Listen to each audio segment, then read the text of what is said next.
আসসালামু আলাইকুম। Advanced learning একাডেমির পক্ষ থেকে সবাইকে জানাই আন্তরিক শুভেচ্ছা ও অভিনন্দন।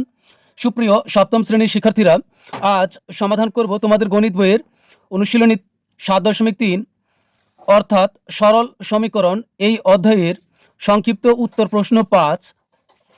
এটা দেওয়া আছে তোমাদের ২০২৬ সালের গণিত বইয়ের পৃষ্ঠা ১১৮।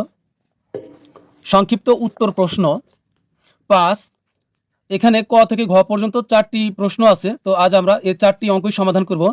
5-এর ক নং প্রশ্ন, দুটি ক্রমিক ধনাত্মক পূর্ণ সংখ্যার সমষ্টি 21 হলে বড় সংখ্যাটি নির্ণয় করো। আমরা জানি ধনাত্মক পূর্ণ সংখ্যা কোনগুলো। আমরা জানি ধনাত্মক সংখ্যা হলো শূন্যর চেয়ে বড়। যে সকল সংখ্যার আগে কোনো মাইনাস চিহ্ন নেই সেগুলি হলো ধনাত্মক পূর্ণ সংখ্যা। যেমন 1, 2, 3, 4 এভাবে অসংখ্য আছে ধনাত্মক পূর্ণ সংখ্যা। অর্থাৎ শূন্যর চেয়ে বড় যে সকল সংখ্যার আগে কোনো মাইনাস চিহ্ন নেই সেগুলি হলো ধনাত্মক পূর্ণ সংখ্যা। এখানে আমাদেরকে বলছে দুটি ক্রমিক ধনাত্মক পূর্ণ সংখ্যার সমষ্টি। সমষ্টি মানে কি? সমষ্টি মানে হলো যোগফল। তো এখানে বলছে ক্রমিক। আরেকটি কথা আছে ক্রমিক। ক্রমিক মানে কি? ক্রমিক মানে হলো ধারাবাহিক বা পরপর। আমাদেরকে এমন দুটি ধনাত্মক পূর্ণ সংখ্যা বের করতে হবে যে দুইটা সংখ্যা যোগ করলে 21 হবে। সংখ্যা দুটি অবশ্যই ক্রমিক হবে। অর্থাৎ একটি যদি 10 হয় তাহলে আরেকটি হবে 11, একটি যদি 12 হয় আরেকটি হবে 13। ক্রমিক মানে কি? ধারাবাহিক বা পরপর। তো এখন আমরা এখানে নির্ণয় করব বড় সংখ্যাটি। এখন আমরা বড় সংখ্যাটি নির্ণয় করব। 5-এর ক নং, এখানে কিন্তু সংখ্যা দুটি হবে। তো শুরুতে আমরা লিখব যে মনে করি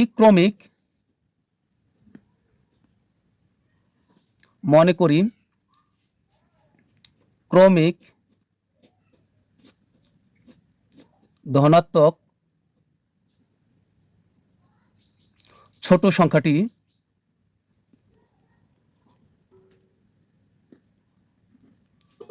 সমান x।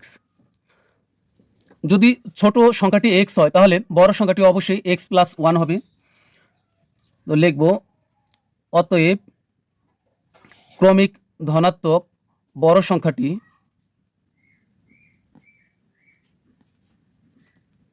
সমান x প্লাস 1। এটি কিন্তু আমরা প্রাথমিকভাবে দুটি সংখ্যা পেলাম, x এবং x প্লাস 1। এখন আমাদেরকে বলছে এই দুটি সংখ্যার সমষ্টি।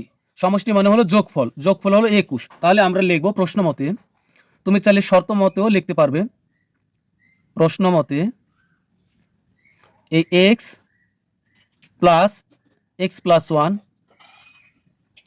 সমষ্টি হলো 21, বা একটা x যোগ করলে হবে দুইটা x প্লাস 1 সমান হলো 21, বা আমরা এখানে 2x রেখে দিব।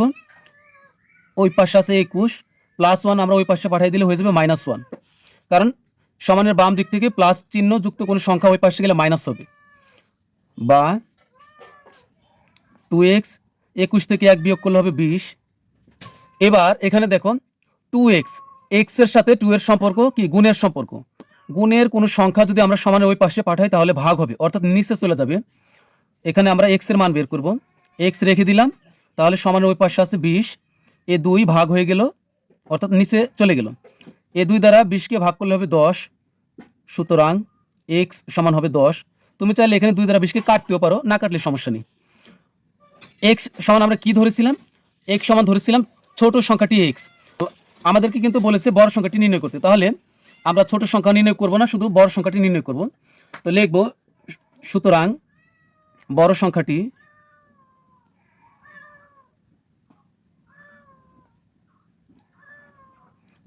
কত ধরেছিলাম আমরা?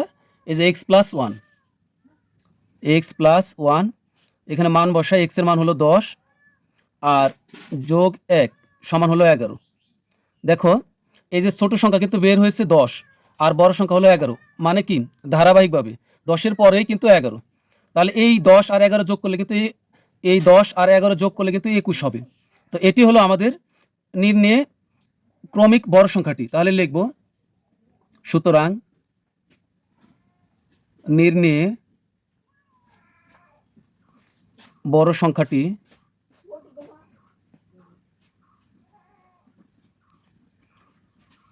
ইলেভেন। খ নং প্রশ্ন x plus two divided by 5 minus 3 minus x divided by 5 equal to 1 হলে এক্স এর মান নির্ণয় করো। তো এখান থেকে আমরা এক্স এর মান নির্ণয় করব। এটি হলো আমাদের প্রশ্ন। যেহেতু লাইনের মাঝখানে সমান চিহ্ন আছে, তাহলে পরবর্তী লাইন করার জন্য অবশ্যই আমরা বা ব্যবহার করব। এখানে আমরা এই 5 আর 5 এর লসাগু করব। 5 আর 5 এর লসাগু হবে 5। আমরা জানি উপরে থাকে হলো লব আর নিচে থাকে হলো হর। মনে রাখবো এই লসাগু হরের সাথে হবে ভাগ, লসাগু হরের সাথে হবে ভাগ। এই 5 দ্বারা 5কে ভাগ করলে কত হবে 1, অথবা তুমি এটাও ধরে নিতে পারো 5 আর 5 মিলে গেছে, তাহলে বাদ থাকবে কি উপরের এক্স প্লাস 2। এ মাইনাস এই 5 দ্বারা 5কে যদি ভাগ করি তাহলে কত হবে 1, 5 দ্বারা 5কে ভাগ করলে হবে 1। তাহলে আমরা কত পেলাম এখানে, এই 5 দ্বারা 5কে ভাগ করে 1 পেলাম। এখন 1 পেয়েছি, এরপরে আমরা ব্র্যাকেট দিয়ে এই উপরের 3 মাইনাস এক্স লিখব, 3 মাইনাস এক্স। এখন প্রশ্ন করতে পারো এখানে ব্র্যাকেট আসলো কেন? যেহেতু এখানে মাইনাস আছে আবার এখানে মাইনাস, মূলত এই কারণে এখানে আমরা ব্র্যাকেট ব্যবহার করব। যদি এখানে মাইনাস না থাকতো তাহলে কিন্তু আর মাইনাস ব্যবহার করার প্রয়োজন ছিল না। তবে তুমি যদি অঙ্কটি ভালোভাবে বুঝতে পারো তাহলে এখন আমি যে লাইনটা করব এই লাইন করলেও হবে, সেক্ষেত্রে তোমার এই লাইন না করলেও হবে। তাহলে আগে দেখো ঘটনাটি কি হয়েছে। বা এখানে সমানের ওই পাশে থাকে 1, নিচে থাকে হলো 5, এক্স প্লাস 2, এক্স প্লাস 2।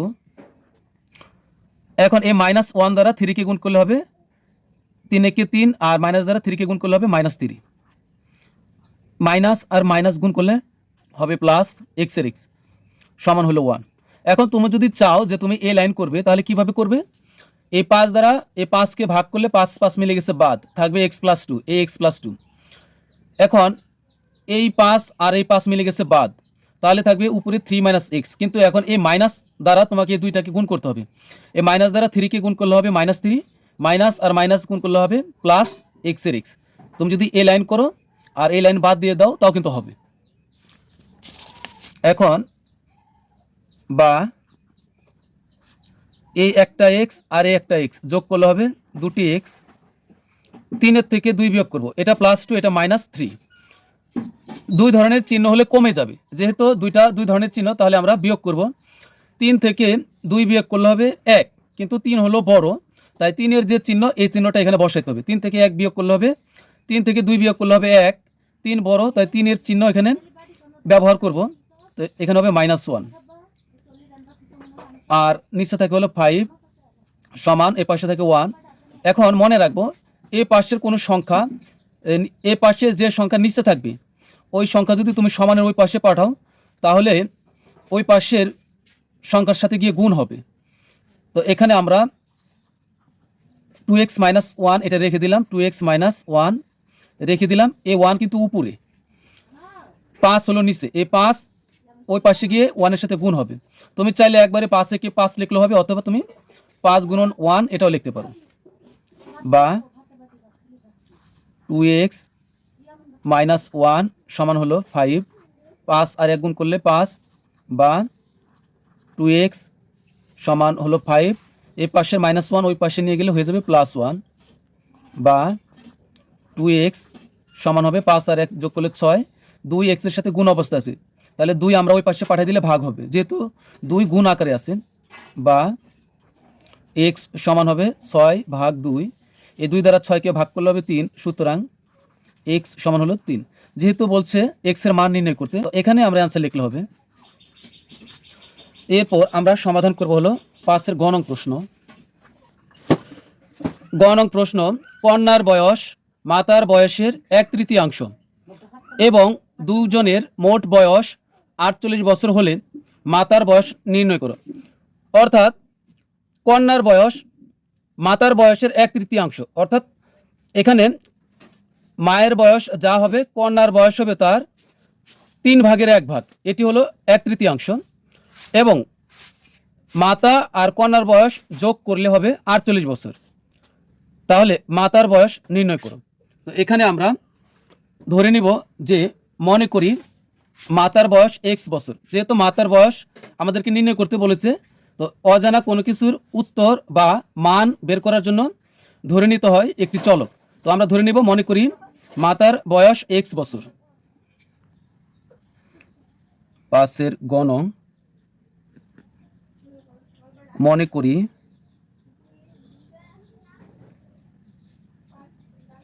মাতার বয়স সমান এক্স বছর। সুতরাং কন্যার বয়স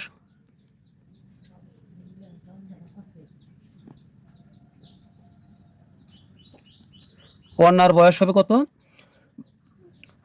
মায়ের বয়সের 1/3। তা এখানে মায়ের বয়স কত? এক্স বছর। তাহলে এক্স এর 1/3। তো এই 1 কে 3 দ্বারা ভাগ করলেই 1/3 হয়ে যায়, অর্থাৎ এক্স এর 1/3। এটাই হলো 1/3। 1 কে 3 দ্বারা ভাগ করলে 1/3 হয়ে যায় বছর। এখানে কিন্তু মাতার বয়স এক্স বছর, তার মানে হচ্ছে এক্স এর 1/3 বছর সমান, এর মানে হলো গুণ। এক্স যেমন উপরে, ওয়ানও উপরে, এক্স আর ওয়ান আমরা গুণ করব, কারণ এক্স উপরে ওয়ান উপরে, উপরে উপরে কিন্তু গুণ করা যায়। তাই এক্স আর ওয়ান গুণ করলে হবে এক্স, আর নিচে হবে 3 বছর। তবে এখানে একটি ব্যাপার আছে, তুমি যদি চাও তুমি এখানে লিখবে মাতার বয়স এক্স বছর, সুতরাং কন্যার বয়স x/3 বছর, এটা লিখলে হবে। তো এখন বলছে যে এই দুইজনের বয়সের সমষ্টি হলো 48 বছর। তাহলে আমরা সমষ্টি মানে কি? যোগফল। তাহলে লিখবো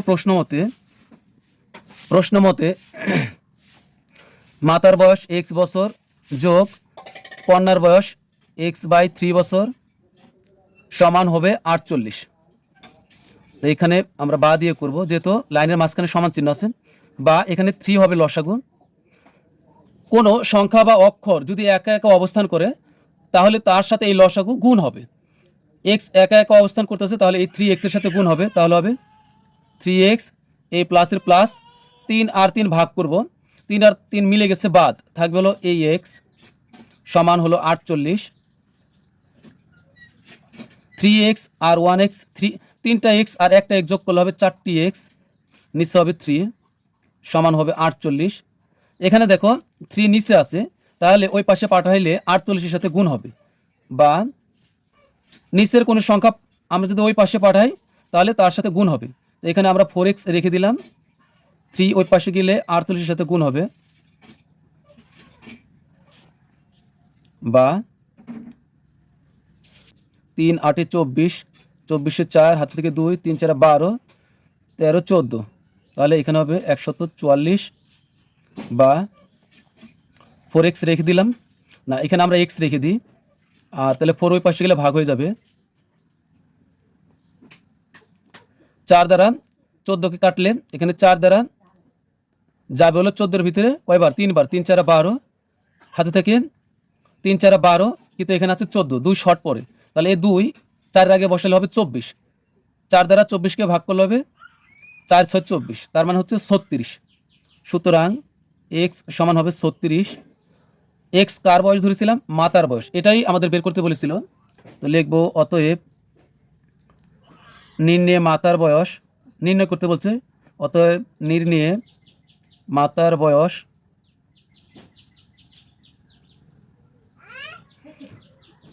36 বছর। এটি হলো আমাদের উত্তর।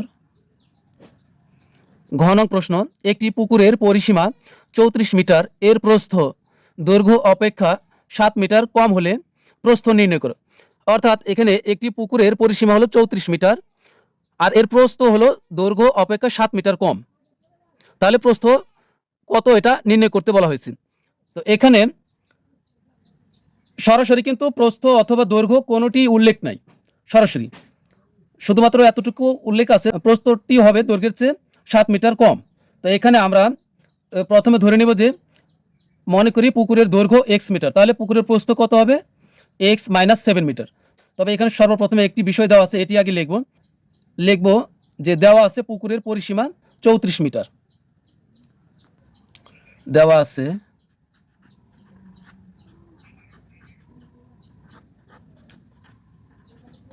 পুকুরের পরিসীমা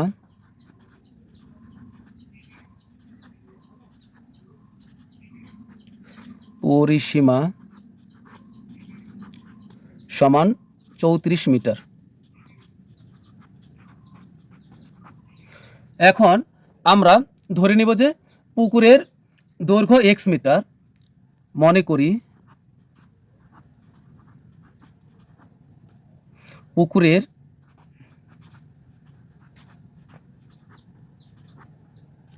দৈর্ঘ্য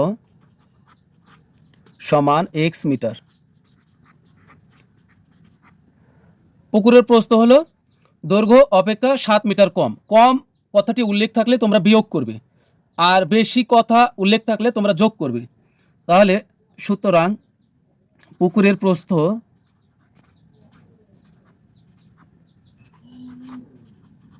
হবে দৈর্ঘ্য অপেক্ষা 7 মিটার কম। দৈর্ঘ্য হলো কত?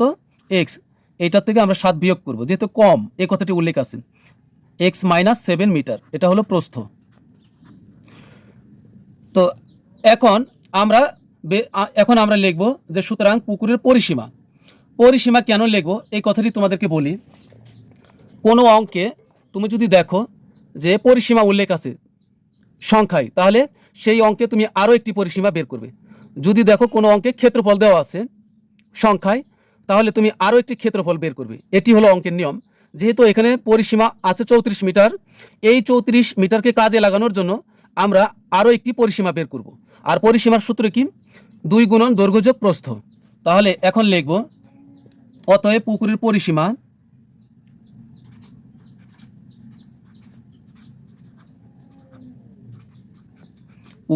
পরিসীমা সমান 2 গুণন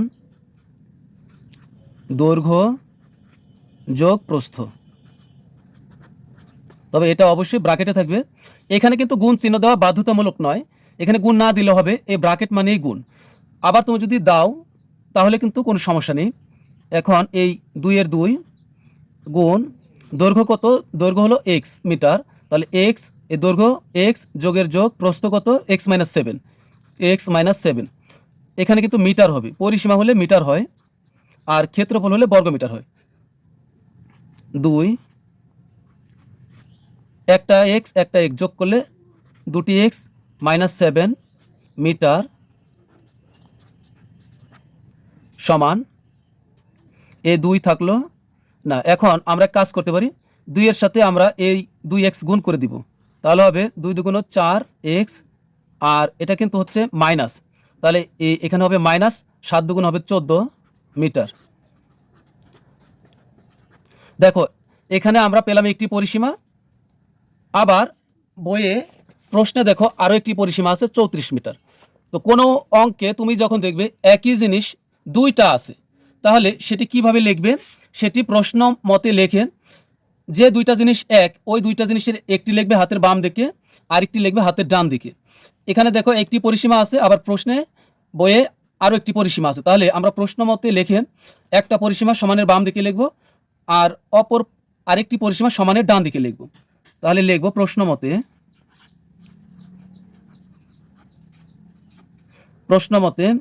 4x - 14 সমান হলো 34। এটি হলো আরেকটি পরিসীমা, এটিও পরিসীমা।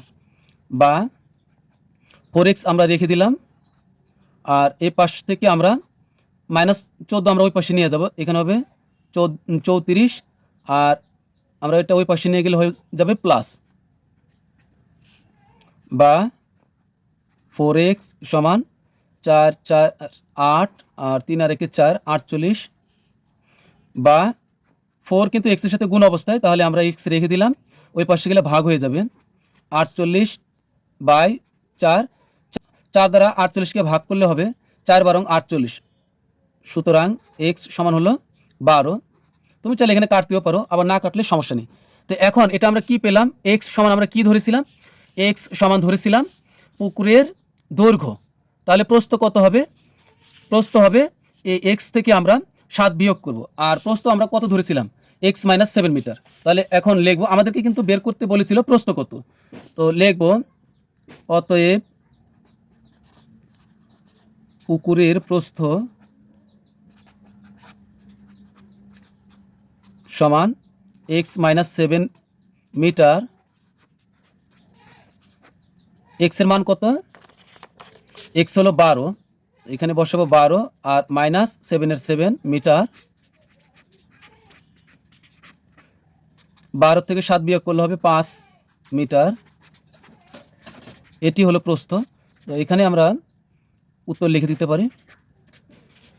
প্রিয় শিক্ষার্থীরা, আজকের মতো আমাদের ক্লাস এখানে শেষ। সবাই ভালো থাকবে, সুস্থ থাকবে। আল্লাহ হাফিজ।